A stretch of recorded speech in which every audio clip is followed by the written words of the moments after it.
आगे बढ़ते हैं और सबसे पहले आपको एक रिपोर्ट दिखाते हैं, उसके बाद इस विषय पर चर्चा को आगे बढ़ाते हैं।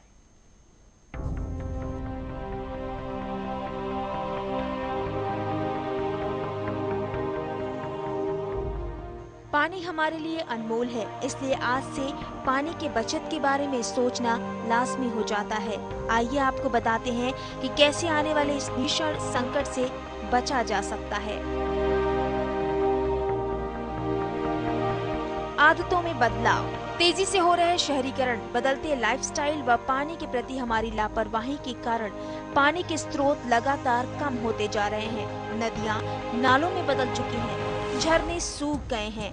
हमने नहाने, हाथ व कपड़े धोने, फर्श व गाड़ी साफ करने, बगीचे में पानी देने जैसी अपनी छोटी छोटी आदतों में बदलाव नहीं किया तो आज हम पानी के संकट से जूझ रहे हैं, कल महासंकट से जूझेंगे। इसलिए हमें पानी की बर्बादी को रोककर अपने राष्ट्र, परिवार व बच्चों के लिए प्रेरणा स्रोत बनना है। सामूहिक प्रयास।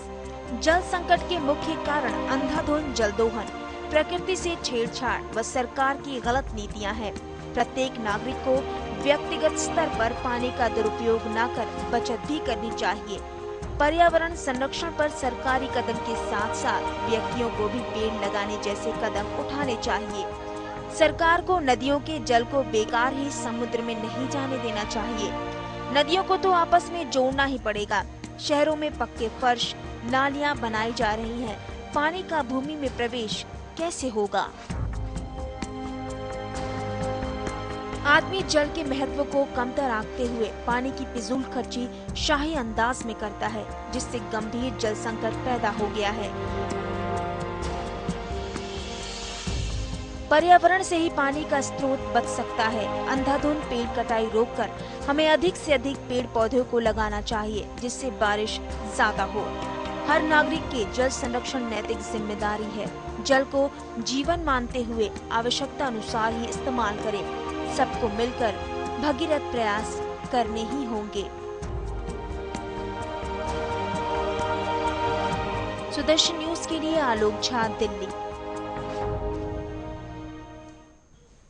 तो आदतों में बदलाव, कलेक्टिव एफर्ट यानी कि सामूहिक प्रयास, सबको मिलकर प्रयास करना और कुछ चीज़ों पर खास ध्यान देना, ये निहायत ज़रूरी है और इसी को हम भगीरथ प्रयास का नाम दे रहे हैं।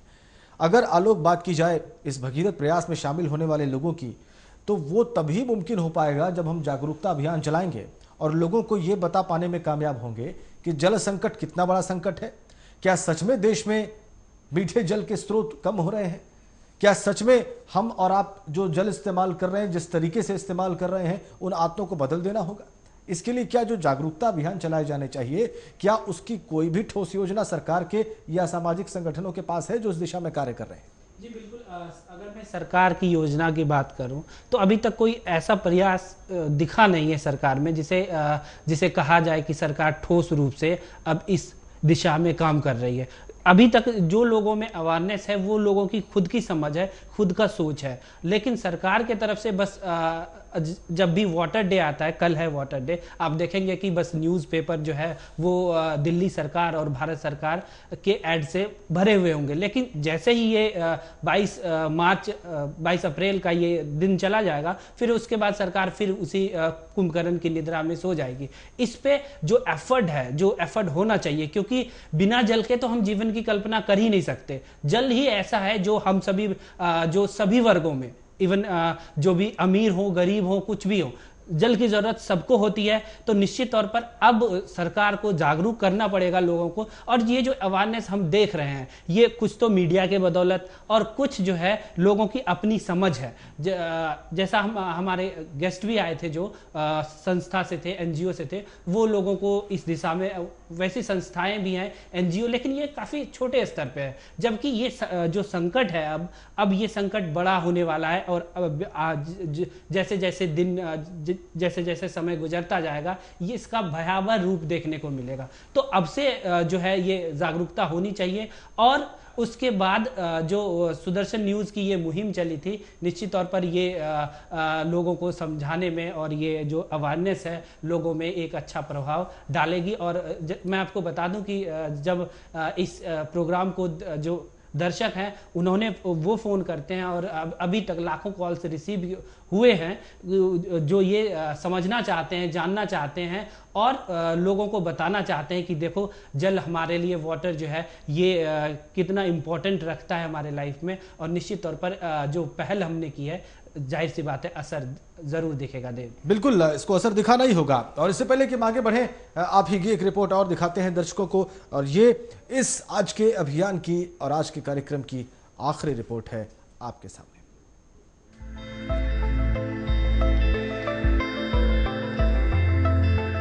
पानी की समस्या से निजात पाने के लिए सरकार ने कानून तो कई बनाए, मगर कड़ाई से पालन न होने के कारण सिरे एक भी नहीं चढ़े। जो समुदाय जल का अधिक उपयोग करते हैं उनसे अधिक मूल्य वसूला जाए।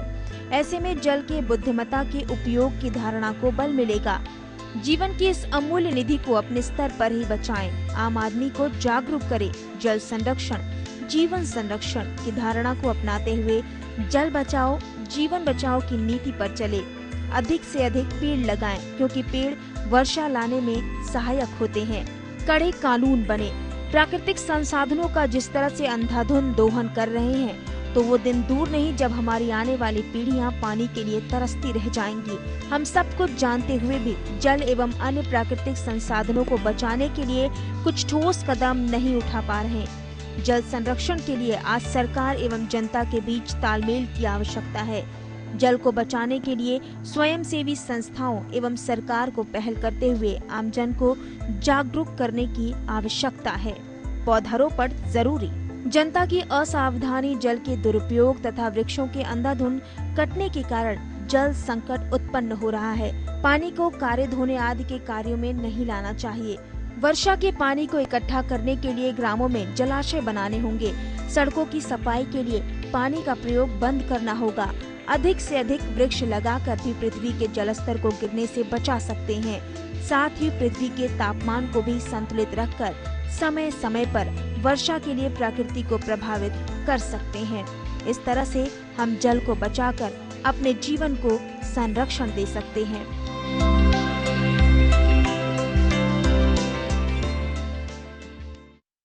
इस तरह से हम जल को बचाकर जीवन बचा सकते हैं, और इसके लिए कई प्रयासों की जरूरत है। जैसे हमने आपको बताया, पानी को खर्च करना है क्योंकि पानी बहुत सारा उपलब्ध है। ये एक ऐसी मानसिकता है जो सारी समस्या के मूल में है।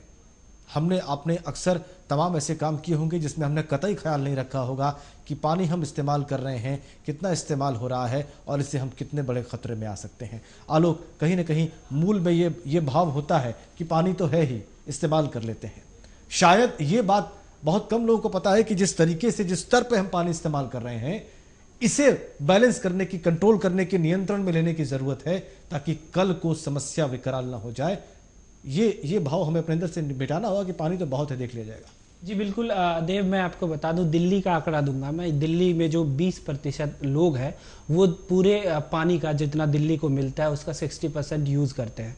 वो यूज़ करते हैं कार धोने में, वो यूज़ करते हैं बागवानी में, वो यूज़ करते हैं अपने सफाई में, जिससे कि आप समझ सकते हैं कि 20% लोग जो है वो 60%, अगर 60% यूज़ कर रहे हैं तो कहीं ना कहीं जो पानी का अपव्यय है, जो पानी की बर्बादी हो रही है। और मैं आपको बता दूं, क्योंकि पानी जो है वो ज़िंदगी के लिए अनमोल है। हमारे लाइफ में एक तरह से देखा जाए तो 70% जो शरीर का हिस्सा है वो पानी से बना है। पानी का अंदाज़ा, पानी की उपयोगिता का अंदाज़ा इस बात से लगाया जा सकता है। तो निश्चित तौर पर अब जो है हमें हम जैसे लोगों को या फिर पूरे देश को, पूरे समाज को, पूरे देश को समझ जाना चाहिए कि अगर आज हमने पानी नहीं बचाया तो आने वाले जनरेशन को हम क्या जवाब देंगे। हम एक तरफ पैसे बचाते हैं, दिन भर मेहनत करते हैं, भागदौड़ करते हैं और पैसे को बैंक में जमा करते हैं, फिर उसे सोच समझ के खर्च करते हैं।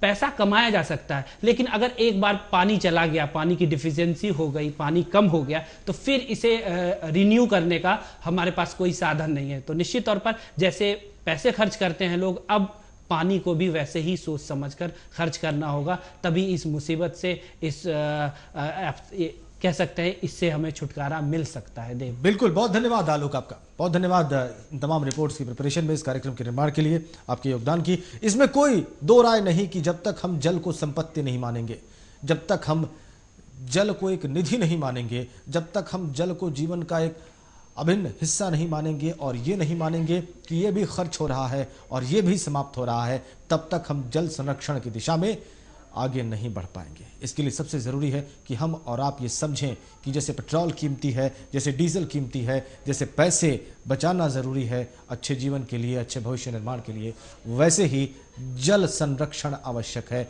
जल का संतुलित उपयोग आवश्यक है, जल का नुकसान होने नहीं देना आवश्यक है, क्योंकि जल ही जीवन है। जय हिंद।